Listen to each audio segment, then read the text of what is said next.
बिस्मिल्लाहिर्रहमानिर्रहीम अस्सलाम वालेकुम बख़ैर रागली इसमें आती फोकास। और जैसा कि आप जानते हैं हम करंट इलेक्ट्रिसिटी का चैप्टर कंप्लीट कर चुके हैं। इस लेक्चर सीरीज़ में तकरीबन 6 लेक्चर्स थे और उसमें मैंने वो सारी चीज़ें एक्सप्लेन करने की कोशिश की है जो किसी न किसी तरह से एमसीक्यूज़ पॉइंट ऑफ व्यू से अहम है। रेजिस्टेंस तक के जो है कॉन्सेप्ट्स के ऊपर हमने एमसीक्यूज़ की भी प्रैक्टिस की थी। मैंने साथ साथ में वो जो मॉडल एमसीक्यूज़ थे वो डिस्कस किए थे कि इसी बेस पे आपके क्वेश्चंस बनते हैं और उसकी कुछ प्रैक्टिस भी की थी।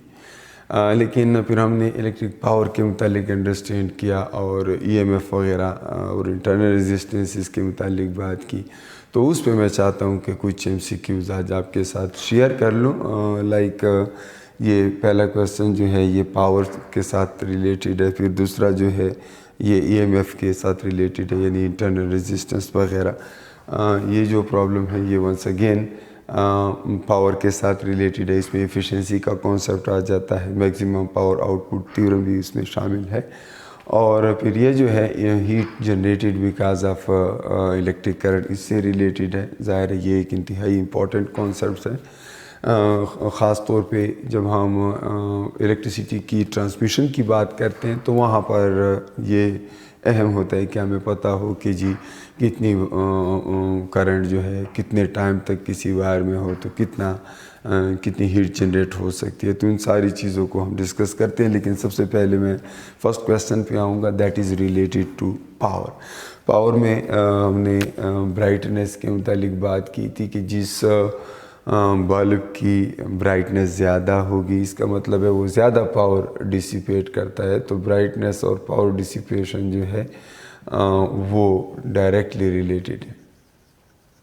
तो ये जो भी पूछ रहा है ये पावर डिसिपेशन के मुतालिक पूछ रहा है।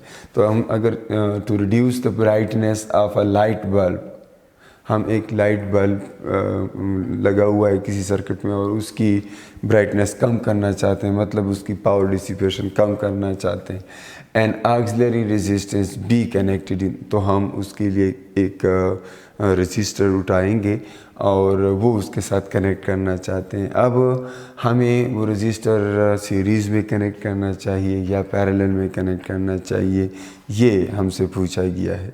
या दोनों पॉसिबल हैं या दोनों में ऐसा कोई तरीका नहीं है। सो नन के ऑप्शन पे जाएंगे। तो इस तरह है कि अगर आपको ब्राइटनेस कम करनी है तो पहले हम सीरीज़ के केस में देखते हैं। अगर हम सीरीज़ में एक रेजिस्टेंस ऐड कर लेते हैं, मतलब एक बल्ब के साथ, यहाँ पे फॉर एग्ज़ाम्पल कोई बल्ब है और इसके साथ मैं एक रेजिस्टेंस ऐड कर लेता हूँ, तो होगा ये कि इस पूरे सर्किट के अंदर करंट जो है वो कम हो जाएगा। और करंट के कम हो जाने से इस बल्ब के अक्रॉस पावर जो है डिसिपेशन कम हो जाएगी, बिकॉज पावर डिसिपेशन का फार्मूला है I²R। अब पैरेलल की कम्बिनेशन अगर देखें, फॉर एग्ज़ाम्पल हम चाहते हैं कि इसके साथ पैरेलल में लगाएं, तो पैरेलल में लगाएंगे तो होगा ये कि पैरेलल में एक और रेजिस्टेंस आने से टोटल रेजिस्टेंस सर्किट की कम हो जाती है। ये आपको मैंने कम्बिनेशन ऑफ रेजिस्टेंसेस उसमें बताया था कि जब पैरेलल में हम रेजिस्टर ऐड करते हैं तो इसका मतलब है हम इक्विवेलेंट रेजिस्टेंस को कम कर रहे हैं। सीरीज़ में ऐड करने से इक्विवेलेंट रेजिस्टेंस बढ़ती है, फिर भी इसकी ब्राइटनेस इफ़ेक्ट नहीं होगी। तो ये है, ब्राइटनेस इसलिए इफ़ेक्ट नहीं होगी कि ओवरऑल करंट ज़्यादा हो जाएगा लेकिन उसका कुछ हिस्सा जो है इस रजिस्टर के अक्रॉस आ जाएगा और कुछ हिस्सा उसी बल्ब के अक्रॉस होगा जो पहले भी था, इसलिए उस पर फ़र्क नहीं पड़ेगा। ये जो ज़्यादा करंट हो गया है सर्किट में, ये अगर यहाँ पे एमीटर लगाया जाए तो उसमें वो ज़्यादा आपको नज़र आ जाएगा, लेकिन ओवरऑल इसके पावर पे फ़र्क नहीं पड़ता। और इसमें इस तरह की भी क्वेश्चंस आते हैं जो घरों में आपके मुख्तलिफ़ बल्ब लगे होते हैं, तो एक बल्ब ख़राब होने की सूरत में दूसरे बल्ब की ब्राइटनेस पे क्या फ़र्क पड़ता है। तो एक बल्ब अगर ख़राब भी हो जाए तो दूसरे बल्ब की ब्राइटनेस पे फ़र्क नहीं पड़ता।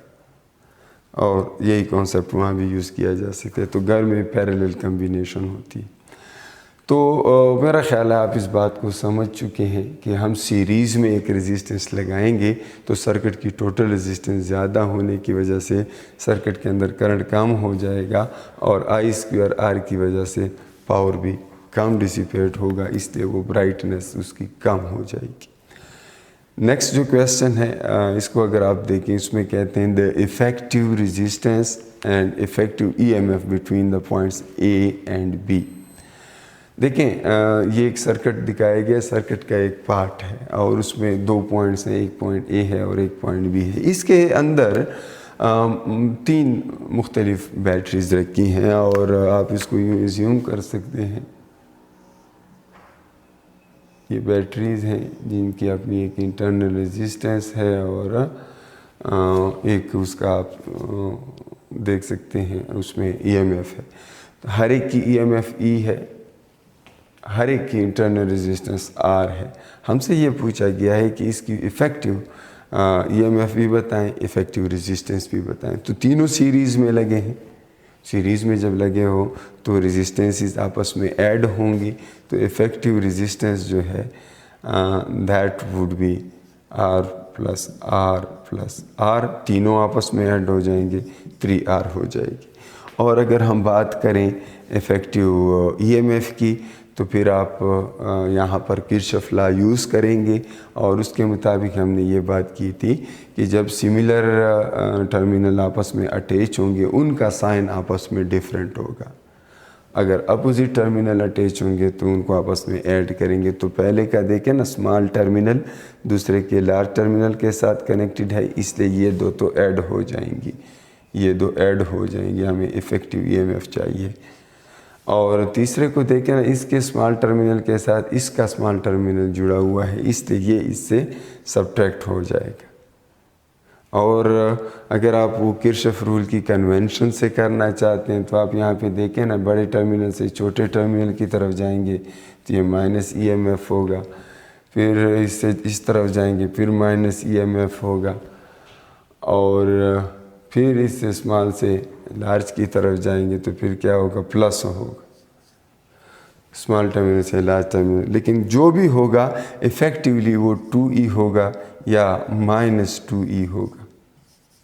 ये माइनस साइन सिर्फ सर्किट के अंदर जो है फिर करंट को अकॉर्डिंगली डायरेक्ट करेगा कि करंट किस तरफ होना चाहिए। लेकिन बहरहाल इफ़ेक्टिव EMF जो है वो 2E नहीं, सॉरी, ये E हो जाएगा, ये दो तो कैंसिल आउट हो जाएंगे, ये E हो जाएगा और ये भी, ये दो कैंसिल होंगे तो माइनस E हो जाएगा। तो बात करने का मतलब ये है कि दो आपस में ऐड होंगे, एक उससे सब्ट्रैक्ट होगा, तो EMF जो है वो सिर्फ E या माइनस E होगा। माइनस E अवेलेबल नहीं है, सिर्फ E वाला ऑप्शन हमारे पास मौजूद है, इसलिए इस पे जाते हैं। लेकिन अगर माइनस E गिवन होता तो वो भी ठीक होता, आप जिधर से इसको ऐड कर दें एक ही बात है।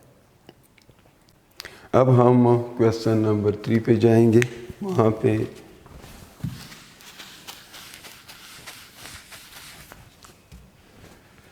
when power transfer to the load is maximum then the efficiency is, ये मैक्सिमम पावर आउटपुट थ्योरम है। इसमें हमने ये बात की थी जब इंटरनल और एक्सटर्नल लोड किसी सर्किट के अंदर वो आपस में सेम हो जाए। इंटरनल रेजिस्टेंस जो है हर बैटरी का होता है, और फॉर एग्जांपल ये EMF है, ये इंटरनल रेजिस्टेंस है, और बाहर हमारे पास जी कैपिटल R है, ये लोड है। तो इसमें अगर तो ये और ये आपस में इक्वल हो जाए तब बैटरी सर्किट को मैक्सिमम पावर दे रही होती है। और ऐसी सूरत में फिर आप जानते हैं कि एफिशिएंसी जो है that is output divided by input. अब इनपुट तो EMF है, इनपुट 100% है, लेकिन देखिए यहाँ पर 50% मिल रहा है, 50% यहाँ पे खर्च हो रहा है, 50% यहाँ पे खर्च हो रहा है, तो इसलिए एफिशिएंसी जो है दैट वुड बी 50%। कुछ लोग जल्दी में ये देख लेते हैं कि जी पावर मैक्सिमम ट्रांसफ़र हो रहा है तो एफिशिएंसी 100% होगी, इसलिए ये क्वेश्चन मैंने आपके साथ डिस्कस करना ज़रूरी समझा कि जल्दी में गलती ना करें। अंदर भी इतना ही पावर डिसिपेट होगा। पावर डिसिपेशन का फार्मूला है I²R। तो आप एफिशिएंसी आउटपुट पे जो मिलेगा वो 100% माइनस 50% इज़ 50%, क्योंकि अंदर भी उतना ही खर्च होगा जितना बाहर, बिकॉज R=R, करंट सेम है तो इसलिए पावर डिसिपेशन भी एक जितना। क्वेश्चन नंबर 4 देखें। Heat generated by a wire when wire of 10 kilo ohm when the current of 10 milli ampere flow through it for 2 hours. Formula क्या है हीट का? ये जाउल्स हीटिंग इफेक्ट है, जाउल्स हीटिंग इफेक्ट। ये current की वजह से किसी सर्किट के अंदर जो हीट पैदा होता है that is I²R_T। Current given है दैट इज़ 10 मिली की जगह 10⁻³ लिखूँगा और उसके ऊपर स्क्वायर है इसलिए इसको एक दफ़ा फिर लिख लेता हूँ। इस तरह लिखना आसान होता है, आपके लिए कैलकुलेशन आसान होती है। R जो है that is 10 kilo, so 10 multiply with 10⁻³ kilo 10⁻³ होता है। और देन T जो है T is given as 2 hours, तो 2 आवर्स में होते हैं 2 मल्टीप्लाइड विद 3600, क्योंकि एक आवर में 3600 सेकंड्स होते हैं। जब सबको मैंने SI यूनिट्स में लिखा, एक को एम्पेयर में किया, मिली में था मैंने एम्पेयर में कर लिया, दूसरे को मैंने किलो ओहम से ओहम कर लिया और तीसरे को मैंने आवर से सेकंड कर लिया, तो आंसर मुझे लाजमी तौर पे जाउल्स में मिलेगा। ये हीट होगी। अब कितनी होगी इसको मल्टीप्लाई कर लेते हैं। देखिए 10 10 और 10, ये तीनों 10⁻³ है, तो ये -3 और 10⁻³ आपस में कैंसिल हो गया, ये 10 - 3 और 10⁻³ आपस में कैंसिल हो गया, तो सिर्फ 7200 हमारे पास आ जाता है and that is 7.2 × 10⁻³ joule. Option A जो है करेक्ट ऑप्शन। तो इसके साथ ही हम कुछ नेक्स्ट क्वेश्चंस पे जाएंगे, लेकिन उसके लिए मुझे ये सारी चीज़ें मिटानी पड़ेंगी और फिर मिलते हैं। डियर स्टूडेंट्स, मैंने कुछ और क्वेश्चंस लिख लिए हैं। एक क्वेश्चन नंबर 5 है, क्वेश्चन नंबर 6 है, लेकिन क्वेश्चन नंबर 5 के अंदर बहुत सारे छोटे छोटे क्वेश्चंस बनाए हैं ताकि आपका ये पूरा जो है कॉन्सेप्ट क्लियर हो जाए कि जब बल्ब्स को सीरीज़ में लगाते हैं या पैरेलल में लगाते हैं तो क्या क्या होता है, वो सारी चीज़ें इसमें डिस्कस हो जाएंगी। फ़िलहाल तो मैंने पैरेलल की कम्बिनेशन का क्वेश्चन दिए, लेकिन साथ साथ मैं ये भी बताऊंगा कि अगर सीरीज़ में होता तो क्या होता। तो 3 bulbs of 50 watt, 100 watt and 150 watt are connected in parallel, and then the question asks current is maximum through, इनमें से किसके थ्रू करंट मैक्सिमम होगा ये बताना है। फिर which one will glow dimmer, कौन सा यानी डिम ग्लो करेगा, और हमने पहले बात की है कि ब्राइटनेस का ताल्लुक पावर डिसिपेशन के साथ है, तो ये पूछा गया किसकी पावर डिसिपेशन कम होगी। एंड देन इस पूरे सर्किट का टोटल जो है पावर पूछा है कि कितना पावर डिसिपेट करेगी अगर 3 बल्ब जो है पैरेलल में लगे हुए हैं। तो इनके भी आंसर्स देने हैं और साथ में फिर हम ये भी देखेंगे कि अगर ये सीरीज़ में होते तो फिर इन सारों का जवाब क्या होता। तो सबसे पहले हम इस क्वेश्चन पे जाएंगे। करंट देखें, अगर वो सारे पैरेलल में लगे हैं, फॉर एग्ज़ाम्पल यहाँ पे मैं बना लेता हूँ 3 बल्ब्स हैं पैरेलल में। अब पैरेलल में आपको पता है करंट अलग अलग होता है तीनों के थ्रू, और पोटेंशियल डिफरेंस सेम होती है। जिस भी जगह से हमने इनको इलेक्ट्रिसिटी दी है, इन तीनों के क्रॉस पोटेंशियल डिफरेंस सेम होगा। अब अगर पोटेंशियल डिफरेंस सेम है तो करंट डिफरेंट है, करंट इसके अक्रॉस है I1, इसके अक्रॉस है I2, इसके अक्रॉस है I3। और आप जानते हैं पावर डिसिपेशन का फार्मूला, दैट इज़ I²R। तो अब चाहे हमें करंट का फाइंड करना है तो जिसकी रेजिस्टेंस ज़्यादा होगी उसके अंदर से करंट कम जाएगा। लेकिन ये तो पूछ रहे हैं कि करंट जो है किसके थ्रू मैक्सिमम होगा। ज़्यादा करंट उसके थ्रू होगा जिसकी रेजिस्टेंस कम होगी। अब ये मुझे कैसे पता चलेगा किसकी रेजिस्टेंस कम है? ये जो गिवन पावर होता है ये रेटेड पावर होता है, और रेटेड पावर जो है that is equal to V² divided by R। तो वो रेजिस्टेंस के साथ इन्वर्सली रिलेटेड होता है। तो इसमें से जिसका रेटेड पावर ज़्यादा होगा उसकी रेजिस्टेंस कम होगी, और जिसकी रेजिस्टेंस कम होगी उसी के अंदर से ज़्यादा करंट जाएगा। तो जिसका पावर ज़्यादा उसके अंदर से करंट भी ज़्यादा जाएगा। ये कब? जब पैरेलल में लगे। क्यों? क्योंकि पैरेलल में मैंने आपको पहले भी कहा कि करंट अलग अलग होता है, हर एक के थ्रू करंट डिफरेंट होता है, तो सेम तो नहीं हो सकता। अब फिर किसके अक्रॉस ज़्यादा होगा? उस रेजिस्टर, उस कंपोनेंट के अक्रॉस ज़्यादा करंट होगा जिसकी रेजिस्टेंस कम होगी। किसकी रेजिस्टेंस कम है? जिसका रेटेड पावर ज़्यादा है। तो रेटेड पावर 150 वाट, तो रेजिस्टेंस उसकी कम है, करंट उसमें ज़्यादा है। तो जिसके अंदर से करंट ज़्यादा जाएगा उसका डिसिपेटेड पावर ज़्यादा होगा। तो अब दूसरे क्वेश्चन को देखें, which one will glow dimmer. तो डिम कौन सा होगा? जिसका डिसिपेटेड पावर कम होगा। और डिसिपेटेड पावर किसका कम होगा? जिसके अंदर से करंट कम होगा। तो करंट तो बड़े से ज़्यादा पास हो रहा है, इस छोटे के पास तो करंट कम है, इसलिए ये डिम ग्लो करेगा। ये ब्राइट होगा 150 वाट वाला। पैरेलल में जो बड़ा होता है वो ब्राइटर होता है, और सीरीज़ में जो छोटा होता है वो ब्राइटर होता है, मतलब उसकी पावर डिसिपेशन ज़्यादा होती है। तीसरा देखिए, टोटल पावर डिसिपेशन मांगा है। तो जब वो पैरेलल में लगे होते हैं, टोटल पावर डिसिपेशन का फार्मूला है उन तीनों को आपस में ऐड कर दें। सिंपल। लास्ट लेक्चर में हमने इस पर डिटेल से बात की थी, लास्ट लेक्चर में, जिसमें जब मैंने पावर के मुतालिक डिस्कशन की थी तो वहाँ पे मैंने बताया था कि जब पैरेलल में लगे हों तो टोटल पावर डिसिपेशन कैलकुलेट करने के लिए रेटेड पावर्स को आपस में ऐड कर दे।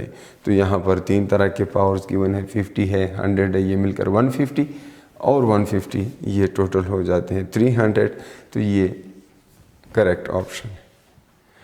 और अगर कहा जाता कि ये सीरीज़ में लगे हुए हैं तो फिर आप इनको किस तरह कैलकुलेट करते? Total power 1/P1 + 1/P2 + 1/P3, इस तरीके से आप कैलकुलेट करते, जो भी रिज़ल्ट आता that would be power dissipation. So इसके साथ एक और चीज़ भी आपको बता दूं कि देखें, ये जो मैं बार बार कह रहा हूं कि जी ये पावर डिसिपेशन का फार्मूला है, और आप करंट से अंदाज़ा लगा सकते हैं कि किसके अंदर से जो है ज़्यादा डिसिपेशन होगी, किस बल्ब में, या कौन सा ब्राइटर ग्लो करेगा। ये तो ठीक है, लेकिन डायरेक्ट आप पावर से भी ये बात बता सकते हैं। तो इसके लिए ये बात याद रखें, जब सीरीज़ में लगे हैं तो पावर डिसिपेशन इन्वर्सली रिलेटेड होता है पावर रेटेड के। जिसका रेटेड पावर ज़्यादा उसकी डिसिपेशन पावर कम, ये सीरीज़ के लिए याद रखें। और पैरेलल के लिए डिसिपेटेड पावर और रेटेड पावर डायरेक्टली रिलेटेड होते हैं। तो डायरेक्टली भी आप बता सकते हैं कि कौन सा डिम होगा इसका रेटेड पावर कम होगा, कौन सा ब्राइटर होगा इसका रेटेड पावर ज़्यादा होगा। ये कब? ये जब पैरेलल में लगे। तो पैरेलल के लिए ये बात भी याद रखें। और एक ये भी याद रखें कि जब भी आपको पावर की वैल्यू देखकर अंदाज़ा लगाना हो कि रेजिस्टेंस क्या होगी, तो आप फ़ौरन ये फार्मूला यूज़ किया करें, V² डिवाइड बाई P, यानी रेटेड पावर को रीअरेंज कर लें और रेजिस्टेंस का अंदाज़ा लगाएं। तो resistance is always inversely related to rated power. तो फिर अकॉर्डिंगली आप डिसिपेटेड पावर के साथ रजिस्टर को डायरेक्ट रेजिस्टेंस को भी रिलेट कर सकते हैं। लेकिन बहरहाल ये मुख्तलिफ इम्पॉर्टेंट पॉइंट्स हैं, लेक्चर में भी हमने डिस्कस किए थे, अब दोबारा दोहराया है, आप इसको याद रखें। अब ये जो नेक्स्ट क्वेश्चन है ये थोड़ा सा रिकॉल टाइप क्वेश्चन है और इसमें ईएमएफ से रिलेटेड है। सीबेक इफ़ेक्ट आप लोगों ने पढ़ा है कि जब भी दो मुख्तलिफ मेटल्स इस तरह से आपस में कंबाइन करें कि वो दो जंक्शन बनाएं, एक जंक्शन J1 है, एक जंक्शन J2 है और मेटल्स दो डिफरेंट होने चाहिए, तो टू मेटल वायर्स या मेटल्स, टू जंक्शंस, दो जंक्शन बनाएं और temperature of one is not equal to temperature of two, यानी एक का टेम्परेचर दूसरे के टेम्परेचर से डिफरेंट हो। तो जब भी हम ये सिचुएशन क्रिएट करते हैं ईएमएफ पैदा होता है that is proportional to the potential temperature gradient, यानी जितना टेम्परेचर में ज़्यादा फ़र्क होता है उतना ज़्यादा ईएमएफ पैदा होता है। तो यहाँ पर अगर हम कोई गैल्वानोमीटर लगाएं तो वो डिफ्लेक्शन शो करेगा, हालांकि कोई बैटरी हमने नहीं लगाई।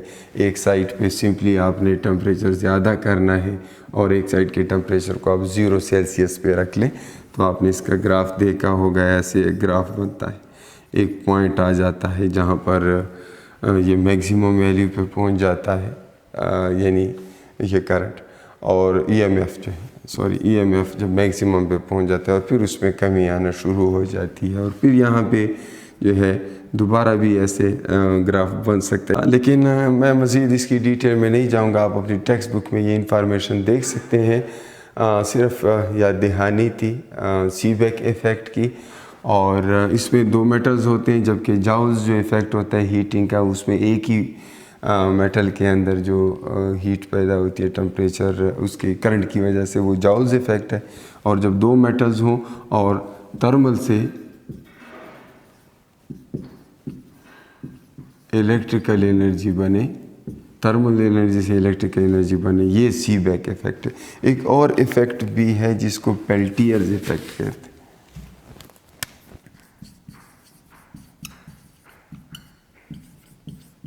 ये सीबेक इफ़ेक्ट का कन्वर्स है, कन्वर्स ऑफ सीबेक, यानी इस सीबेक इफ़ेक्ट में हम ये कहते हैं ना कि टेम्परेचर ग्रेडियंट से ईएमएफ पैदा होती है, और इधर ये पेल्टियर्स इफ़ेक्ट में हम कहते हैं बिल्कुल इसी तरह दो मेटल होते हैं, दो जंक्शन होते हैं, लेकिन पोटेंशियल डिफरेंस देकर हम टेम्परेचर ग्रेडियंट बनाते हैं। यानी कोई सोर्स से हम इसको इलेक्ट्रिसिटी प्रोवाइड कर लेते हैं जिससे एक जंक्शन जो है वो हीट एब्ज़ॉर्ब करता है और दूसरा जंक्शन हीट लिबरेट करता है, तो इसको पेल्टियर्स इफ़ेक्ट कहते हैं। तो ये भी एमसीक्यूज़ पॉइंट ऑफ व्यू से रिकॉल क्वेश्चन इसमें बन सकता है, इसलिए इसका भी जिक्र कर लिया। बाकी तो ये क्वेश्चन मैंने लिखा है, ये आपकी टेक्स्ट बुक में, केपी और फेडरल की टेक्स्ट बुक में ये मौजूद है।